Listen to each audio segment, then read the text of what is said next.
Welcome to By All Means Necessary, Real Recovery Talk. My name is Marco Murillo, and I'm a grateful recovering addict. Today is episode 14. We have a very special guest in the studio today. Very special guest.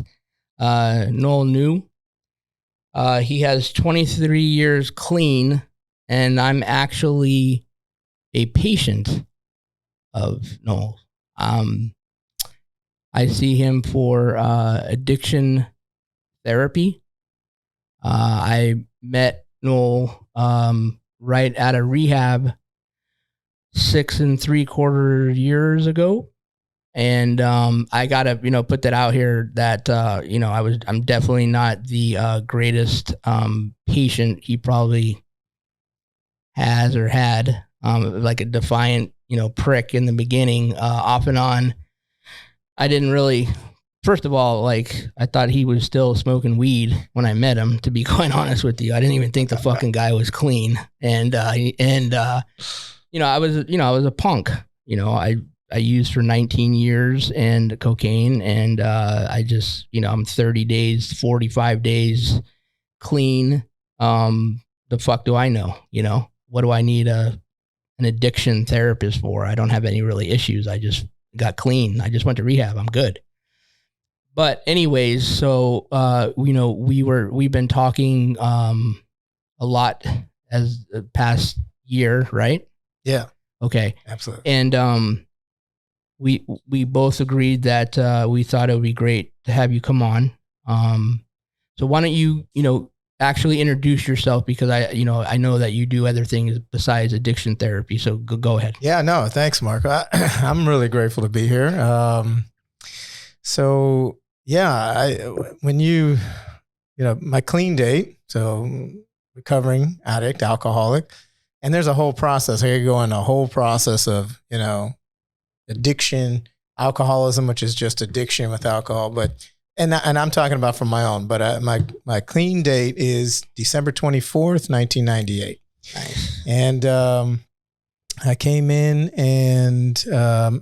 through therapy because I was doing another life. I was a construction manager. That was my original career in the 90s, in my 20s.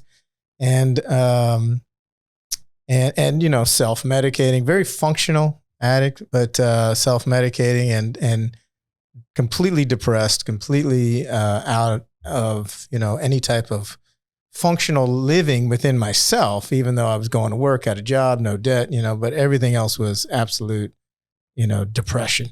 Okay. And so I got a therapist. She was an addiction specialist. She at that time had 10 years sober, or alcohol is her drug of choice, as we call it. But, and she was in AA, but so I was in this in between, alcohol was the thing for me, but I was, drugs, club drugs, things like that, hallucinogens, ecstasy, and this was even before they called it Molly.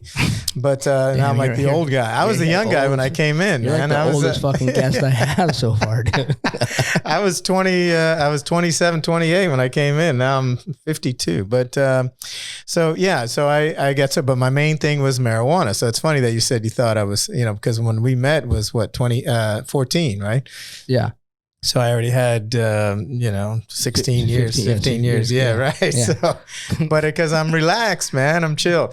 But that was my main drug of choice. And Okay. so, and I can go in and out the challenges of getting clean from marijuana, especially back then, because it wasn't heroin or crack or, you know what I mean? Those were the two main ones for NA.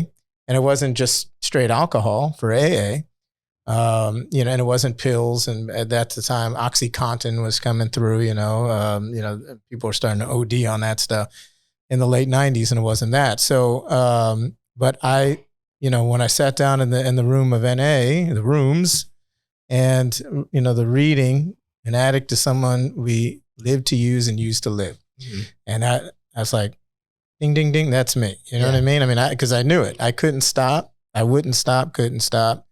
And, and with weed, it's a little trickier because most people, including myself, say, I don't want to. It's what I do. It's okay. I still am functioning and all that.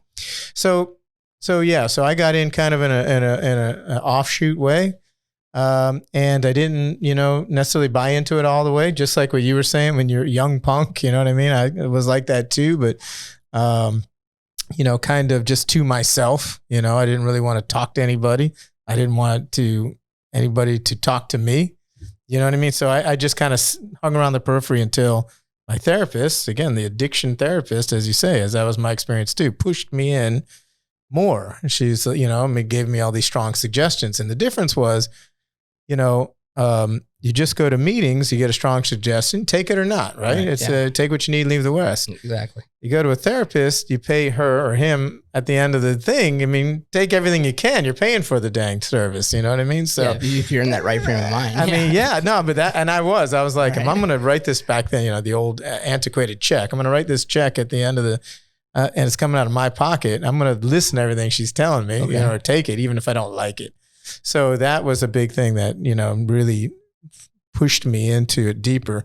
And then once I got in, a couple months in, I was like, this is where I belong. And it was in the rooms of NA, at first. I've been into a lot of different angles and, in my recovery. But NA was the first one where I worked the steps the first time. I worked the steps several times and really got, the first bit of this freedom, this first bit of, freedom from active addiction and not just actively using, but actively the isms, of addiction. So, so then, and keep the story going. So I got clean in 98 and doing my own work on myself. I quit not just my job, my whole career in construction management.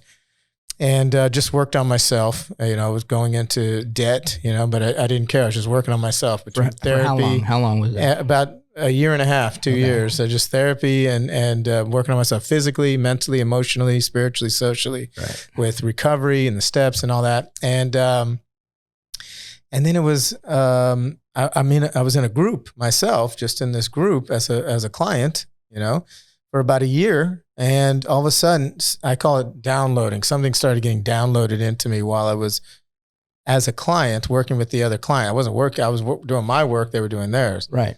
And, all of a sudden it hit me. I remember the night it hit me. I was like, I got something for, so-and-so. Okay. And it was like I was the therapist already. And so the therapists were like, oh, and I was like, I knew it. And I just went all in, dove in. And I went to Well, first I started doing you can get volunteer gigs. The crisis hotline, listen to children. This is a while ago, but I started just going right out, just started volunteering and getting mental health training. And then I went to Nova, Southeastern University, got my master's in mental health counseling. Okay. And that was in 2003. And I had this thing, I'm like, I'm going to have my own practice and, that's how I'm going to run this thing. And so, by January 2007, I opened up my doors to my own practice.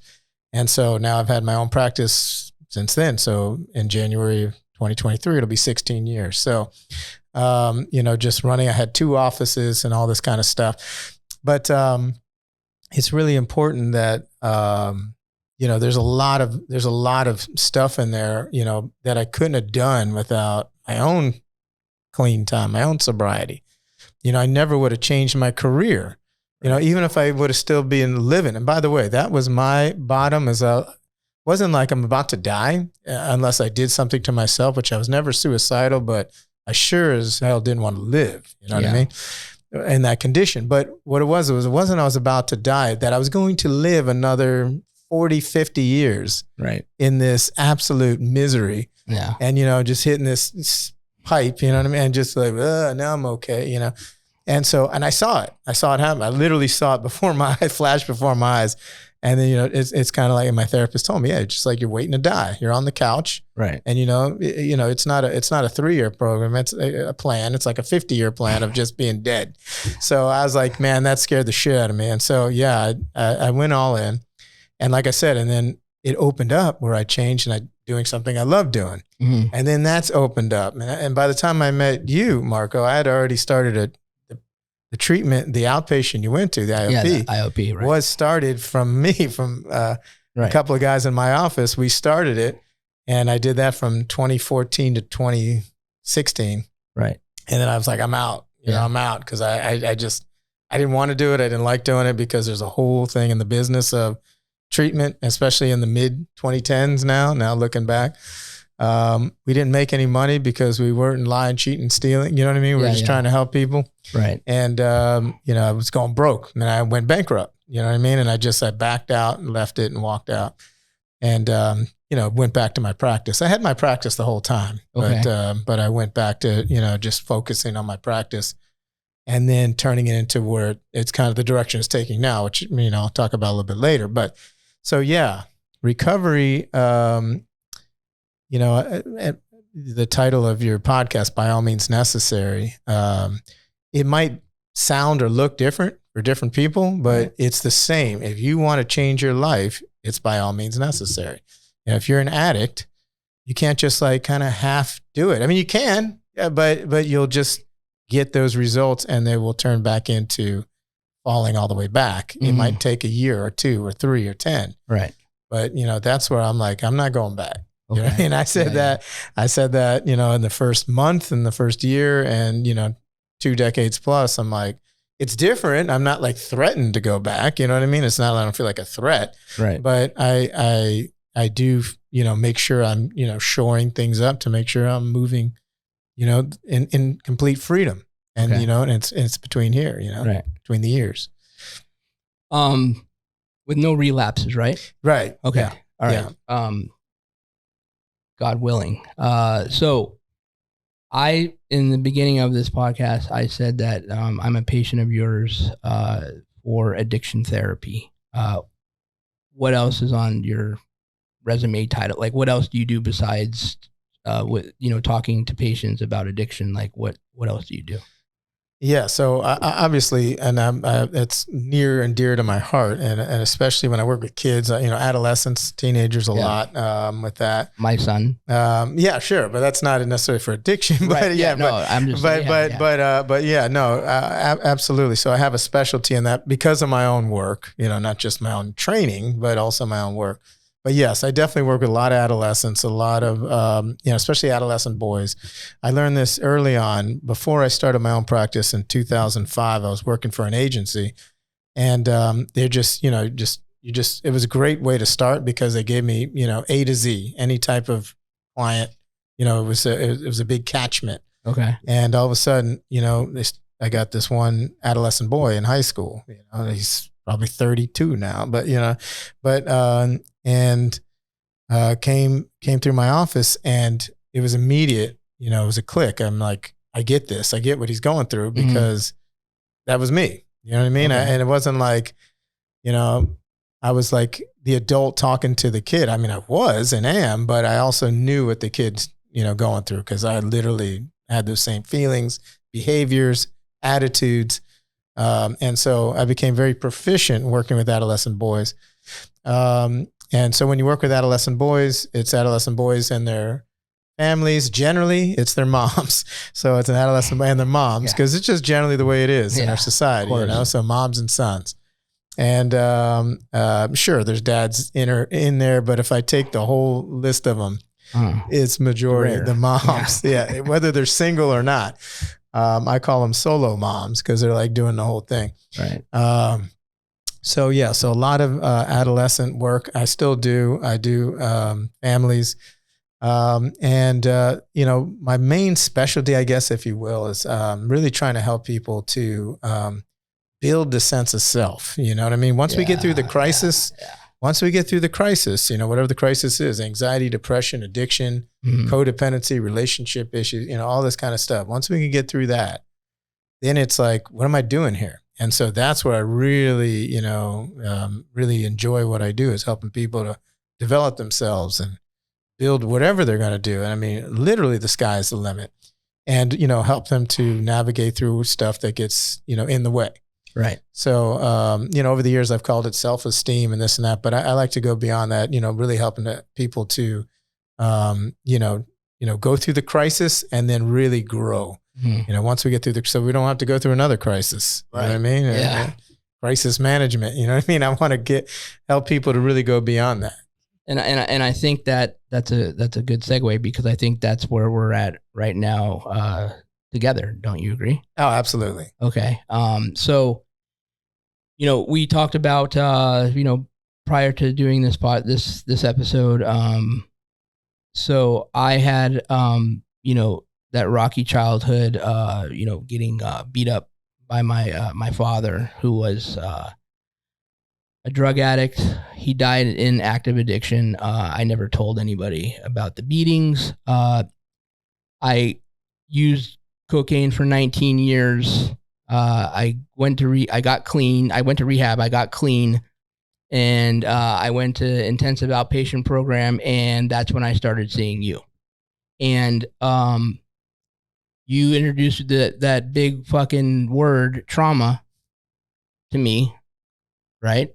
And which is, you the fact of the matter is, I'm just going to speak for myself. In the rooms of NA, Narcotics Anonymous, I didn't hear about trauma. Okay, so we basically, I basically came to you, and I eventually opened up and told you about this, which I only told you and my sponsor, and it was pretty much at the same time. Okay, right. So like you got like and you're probably you are the only male that I fucking cry to, like like the most. All right. So I opened up to you, and when I told you the whole deal. And so basically after 6.75 years, it took me to understand what trauma is and the little boy inside of me. Okay. And I think this is fucking huge, because here's the deal.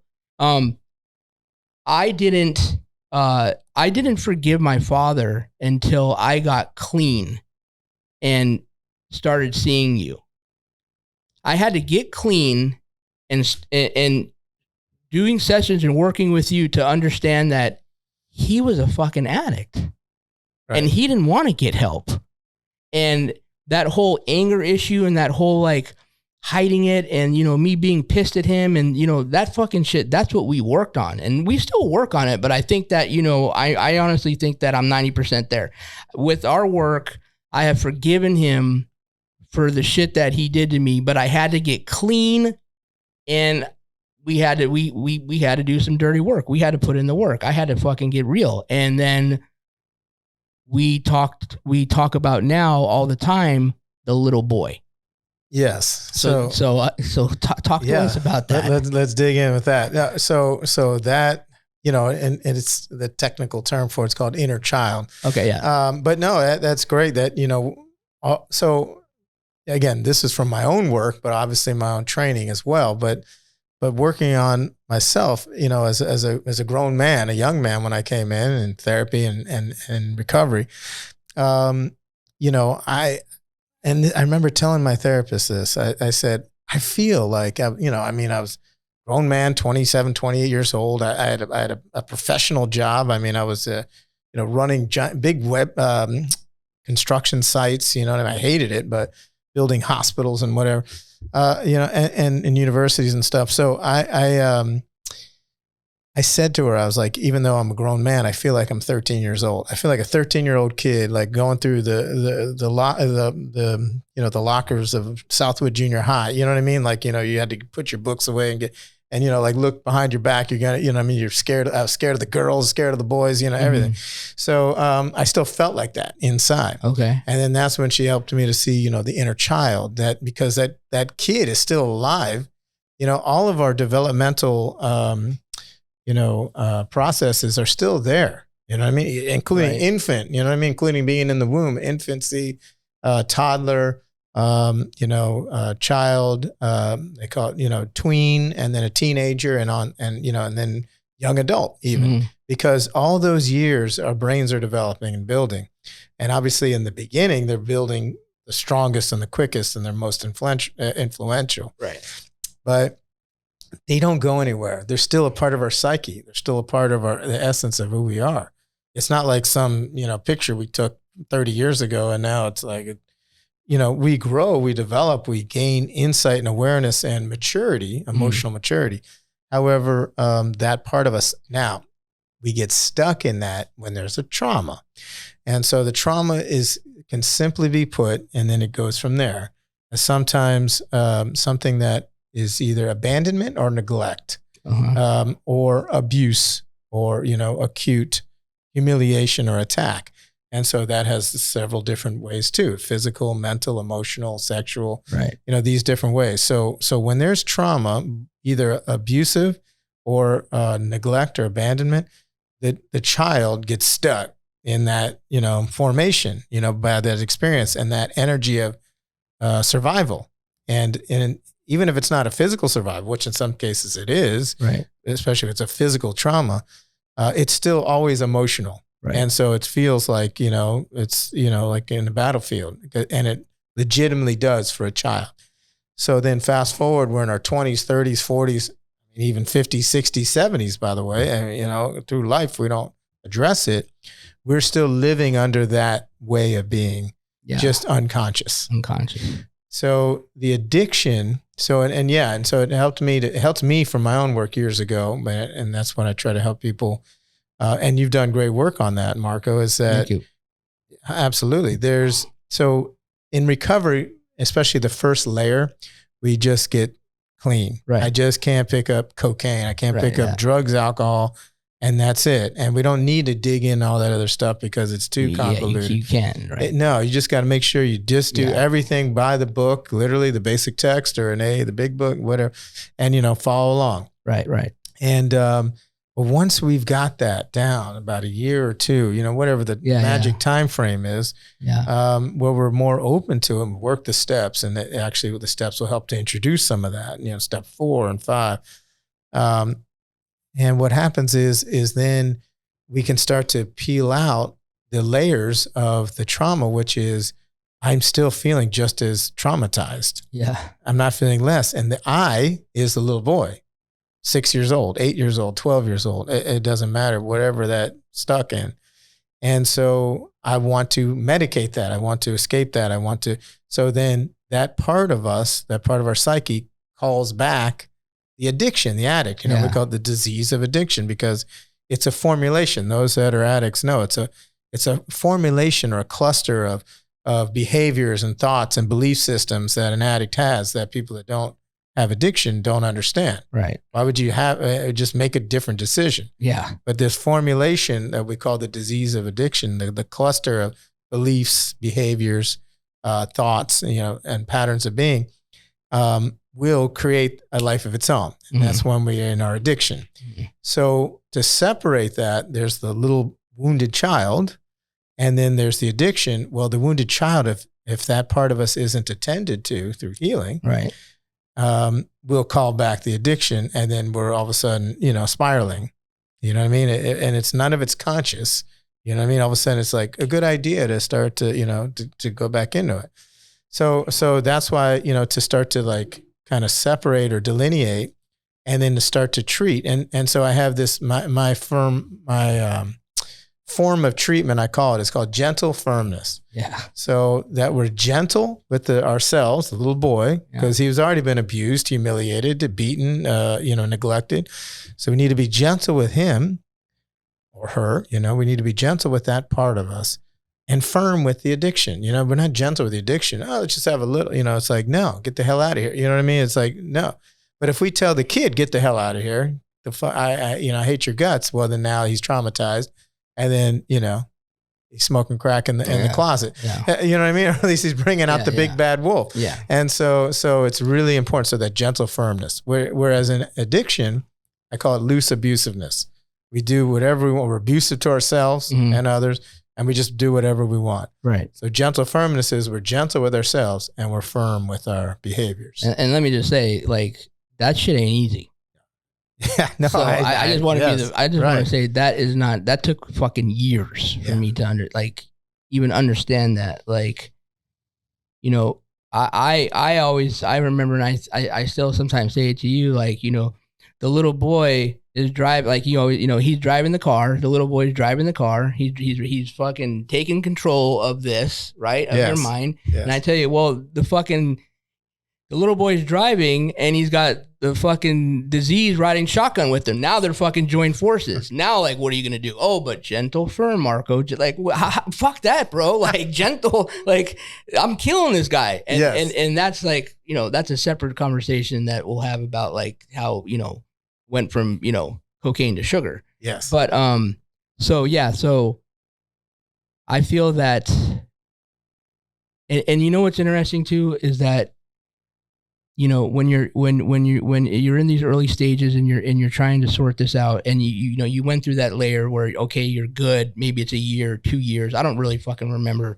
what it was for me, where it was like, okay, I'm not going to use, but now I need to, you know, now we needed to work. I don't know when you planted that seed in me when we did it, but then it was like, you have these feelings, man.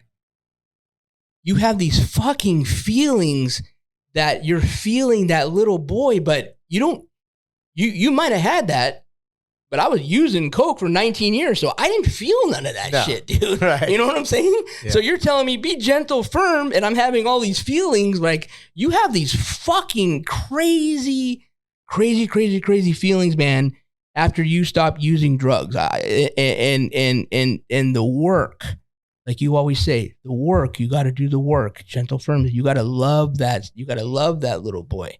You have to be gentle and firm. You have to understand that, you know, like he just wants to be understood. He wants to be heard. Like, he's damaged. And that takes time, man. Oh, that's not an easy process, bro. No, it and that's why it's simple but not easy. That was another thing that paradox that came to me years ago, and probably read it somewhere. I won't take credit for that. All right. But you know, the solutions are always simple. Okay. They're always simple, but it doesn't mean they're easy. And the reason why they're not easy is because it's emotional. Like you said, it's emotional. It's not 2 + 2 = 4. It's 2 + 2 = 75, 37, 81, depending on how you feel. Mm-hmm. And then, it's 4. You know what I mean? I mean, it's because it's emotional. And so the healing of emotions isn't, you know, a manufactured thing. Right. However, we can catch the healing in a simple paradigm. And that's why recovery. Right. So that's why 12 steps are so potent, and, you know, meetings and, you know, working with a sponsor and all, it's so potent, is because it's a simple program. You know what I mean? You know, it's created like that for a reason, because it's not a simple, it's not an easy issue to walk through, obviously. Not at all. That's why most, I don't know if it's most, but a lot of people can't, you know, and I won't even say won't, I say can't. No, they can't. Yeah. Right. And so, and I absolutely get that. What helps is when you're a father yourself, as you already mentioned, you're a father of 2 children, that one's grown 21 up now. And 16, yeah, right. Yeah. But, and you know that you don't want to do what was done to you, and you don't do it. Yeah. So why would you do it to the little boy inside of you? And that's where it gives you pause. You know, you're not going to do it to your own kid. Right. But, you know, this motherfucker, I'm going to kill him. You know what I mean? Yeah, but like, no, I mean, he deserves just what your son's getting and your daughter's getting from you. That's a trip, man. Like,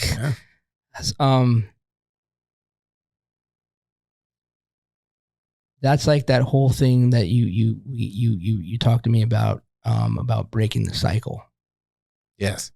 And, you know, listen, I just want to, like, I don't want to go off subject. I just want to say that if I didn't have, you know, the relationship I had with you, I don't think I could have stayed clean, like, with no relapses.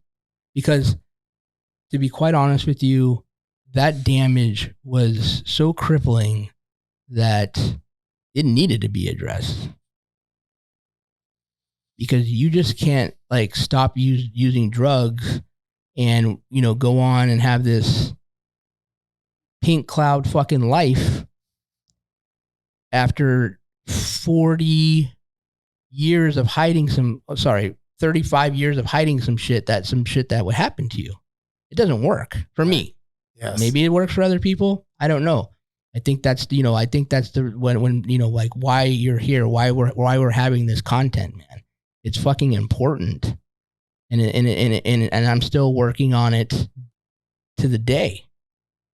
Yeah. And you know, the little boy, it's so hard, bro, to really love that little boy because you took, I always tell you, I want to kill that motherfucker. Yes. You said that, but you were saying what I say. That's right. Yeah. That's right. That's why I got that. All right. But I'm learning that I don't want to kill him because, you know what? And you're right, because like, I don't want to kill my daughter or my son. I don't want to destroy my seeds, but you know, you have to understand that that's a fucked up situation, man, that he went through, that I went through. That's right. That I went through. Yes. But it's I, and it's a he, in the sense that because there is, you know, a shift, you know what I mean? You haven't gone through that anymore. You don't go through that. Unless you repeat it on yourself with the loathing and the hatred. Right. Yeah. And so, yeah, it really does. What that does is when we do that gentle with that younger part of us, we actually get into our more adapted, you know, emotionally mature self, like father. Right. You know, and by the way, people can do this whether they have kids or not. It helps to have kids, because then you can literally say, well, I'm treating him or her good, but I'm treating the kid inside of me terrible. Right. But you don't have to have a kid. By the way, my daughter's 9, you know, and so, you know, she was born in 2013. I already had 15 years, you know, 14 years sober, right, clean and sober. And so, you know, I did this work way before I had a kid. So, I mean, you know, you don't have to have a kid. Yeah. And by the way, I still do it, because the reality is that there's always layers, you know, there's always layers that come up. You always say that, man. You always say because there are. But I welcome them now. Like at first I was like, I don't want it anymore. I don't need any opportunity for growth. But now I'm like, no, I welcome it, even if it's painful, because I know it's always powerful on the other side of it. Right. The healing, the freedom from what I've been like shucking and jiving and running and hiding from as a kid, I no longer do. Yeah. And, you know, by treating that part of me really better in the last several years of doing this, I mean, a long time, I guess it's probably 20 years of working on it. Yeah. I went from, you know, loving that part of me, which is already, like you say, hard enough to do, but we, as humans, we can love anything and anybody. Right. But we don't like everything and everybody. Right, yeah. We're not supposed to. Nah. That's literally preference. And so I never liked that part of me. And so just recently I started realizing I actually like that kid, not just love him, but like him. And the difference between love and like is you can love somebody and set a boundary. If you like them, you want to be around them. You want them around you. You know what I mean? You legitimately want them in your company. Just recently. Yeah. I mean, I would say in the last year or so, you know what I mean? Because with how many years of work? Like, you know, 15, 20, whatever. But I got like 15 yeah, more you got a long years, time to go. Bro. You got Damn, bro, you suck, dude. Man, I want this faster. Now, here's what I always tell people. So, it can be as fast as not, because I look back on it now. Basically what I'm telling you in the last year, it's another aha. It could have been 8 years ago. You know what I mean? Yeah. Once you get to a certain amount of time, you know, the actual timing is, as you already know, you know what I mean? It's not like, you know, when everything is like documented time. No, not at all. So it could have been longer, but I know now, and I've felt this way for a while now, that I like that kid inside of me. Like I enjoy that part of me, you know, I really do. And it helps that, you know, with my daughter, because again, as parents, we love our kids. It's like innate. We just love them. Right. Right. But again, we don't always like them, especially we don't like their behavior sometimes, you know? Right. Yeah. But you know, and that's what happens usually when we're traumatized by our parents. Like your dad didn't like you. Right. It's because he didn't like himself. Yeah. But you know, he just transferred. Yeah, he transferred onto you. So to really get to where, like, even when I'm angry, upset with my daughter, I still like her. Not just of course I love her, but I also like her. That like is really what really, you know, checks our behavior. You know what I mean? Helps us to make the amends quicker. You know, or 10th step. You know what I mean? Own it, you know, like, you know, and apologize right away. Again, which is huge because kids are so much more resilient. If we would have gotten that, you know, might not have had the, you know what I mean? The paths we are wouldn't different. be here. Yeah. Right. Course, I mean, exactly. So there's a lot of stuff. So on that self-work, you know, it comes outward too. You know what I mean? And so, again, whether we have kids or not, it'll come out with our significant other, with our family, you know what I mean? Our parents or whatever, siblings, at work, you know? So this is really this inner child kind of connecting with that little kid self. That was the one that was traumatized, that grabbed onto the addictive behaviors, and then it took a life of its own. Right. Like I said, I still consider addiction a life of its own. It's not, you know, oh, just work on trauma, don't worry about addiction. No, you can't work on trauma and still smoke crack. I mean, it's just not going to do it. You know what I mean? So, I mean, you know, you have to, it's layers.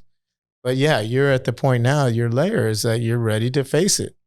Yeah, and we're facing it, man. That's it. And that's what we talk about. We face the fear. Face the fear. Yeah. So what do you think about this whole thing where, you know, I'll call them normal people that don't suffer from the disease of addiction. Okay. So I'm not going to name any names. So somebody will say to me, okay, so your dad was an addict. Okay. Right. Like, yeah. Okay. So therefore, you know, it runs in the genes. Okay. And this is this is a disease of addiction. There's no known cure for this disease, but this is, you know, and then I'll meet people in the rooms that, you know, nobody in their family that they know of was an addict or suffered from the disease of addiction. Right. Yes. Okay. So what do you say to that in terms of like, how does somebody, do you feel it's part hereditary? Is it part in the genes? Is it a total fucking, you were born into mind fucking and eventually gets you? Like, you know, like I was kind of on the older spectrum to where, you know, I started using coke like 22, 24, you know, but I had this whole thing where I played baseball like a motherfucker, like from 3 to, you know, 19 every day. You know, maybe that was my addiction. You know what I'm saying? And I think we talked about that. Right. So what do you think about that? Like you understand where I'm coming from? I know what you're talking about. And right. Years ago when I first got that information, and again, it was handed to me through alcoholism and the American Medical Association's findings that it's an allergy of the body and this and that, and you know, and then I got that, and I'm like, well, what about this drug or that? You know what I mean? And, oh, well, that could be because of this receptors and all that. So here's my answer to it is okay. You know what I mean? Well, because I mean the science grows and changes or whatever, and so if that helps the person to like say, yeah, man, and it helps them to like change their behavior and do something different, right? That it's a physical disease and it's hereditary and that, then yes, by all means necessary, do that. You know what I mean? It never resonated with me, and that was before I was a therapist. Never resonated. It was like, man, this just feels like, and my dad was an addict, you know, but this just feels like something more mental and emotional. Yeah. And of course it propagates physically because of the need for it. Yeah, and then, you know what I mean? And literally the detoxification. So even marijuana, I mean, I was irritable. I couldn't sleep, you know, because it was the THC coming out. Not in the beginning though. No. When I first got clean. No, I'm saying you're irritable and what? I missed. Oh, irritable, couldn't sleep, you know what I mean? Appetite, all that stuff, because it's not just because it's because there's literally so much THC built up in my system that comes out. So cocaine withdrawal, you know, so there is physical withdrawal to everything, obviously opiates and things like that, benzos. So, and I did my time in, you know, working in detox when they first really started the detoxes in 2004 and 5. They already had detoxes, but it was like kind of a hospital. This was a Sunrise Detox, started this, you know, and now there's a ton of them like that. I was one of their first therapists in the on the weekend, literally. And so I got a full dose of, you know, what detox is like on every level. And so for a couple of years. But regardless, yes, hereditary, okay. Genes, yeah, all right, this and that. There's nothing I could do about it, and I never agree with that. I never agree there's nothing I could do about it. Yeah. That feels like crap to me. I mean, that's literally a choice.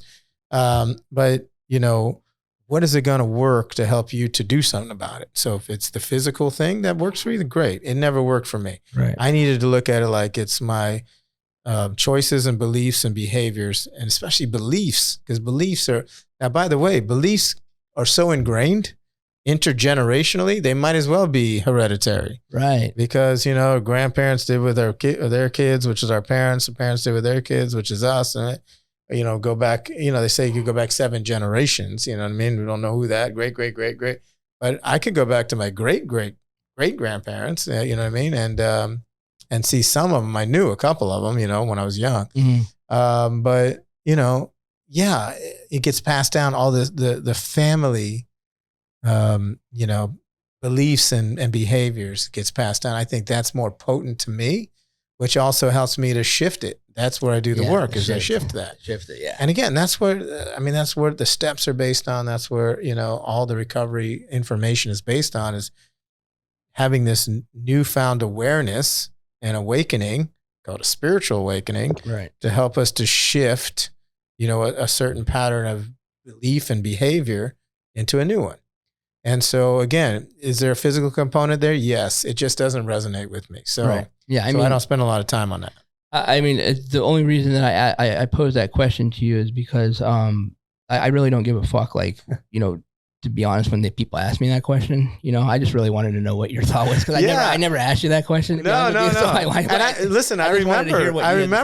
remember when you first came in, that did resonate with you, because it made you feel, and the people that were like, I'm an addict because I'm an addict. It's in my genes, and that's it. It doesn't fucking matter. Drug addict, right? Man. It doesn't matter fucking trauma. No, that's it. Right. And I'm like, all right. Yeah. And keep keep clean, man. No, that's good. Whatever works for you. I'm not. Now I'm like 6 3/4 years. I'm a grateful recovering addict. I have a podcast now. Yes. But like, I'm a fucking. And you're working on inner child and all kinds of shit. But that's good, man. That's. I'm surprised you didn't fucking kick me out of I'm surprised you didn't kick me out of that fucking office, bro. And we were talking about detoxing. I was still detoxing when I got out of rehab. I don't care what people say. Oh, man. Yeah. If you use for fucking 19 years, man, I was still physically. I remember the second day I got out of rehab, I called Debbie and I was like, she was at work and she's like, "Oh, what's going on?" I'm like, I need to go fucking back to rehab. Yes. What? Because I'm out of the fucking cocoon now. Like, fuck this shit, man. This shit's crazy. And then I went to IOP. Yeah. And then you were in the same building. Yeah. I go to IOP for 3 hours, do that bullshit. Yes. And then I have to go fucking see you, and you have all this fucking candles and water drip fountains and all this shit, dude, right? And you're like, "Hey, man, how you doing?" Like, "How's it going? How's your recovery?" I'm like, "My recovery? What the fuck are you talking about, man? I'm clean. I'm cured. I'm cured, man. I'm fucking cured. What do I need to talk to you about, right?" Yeah. Anyway, so that was my rant, dude. What can you know? What? Let's do this. Yes. Whoever is listening to this podcast or watching our YouTube channel, which I greatly appreciate, seriously.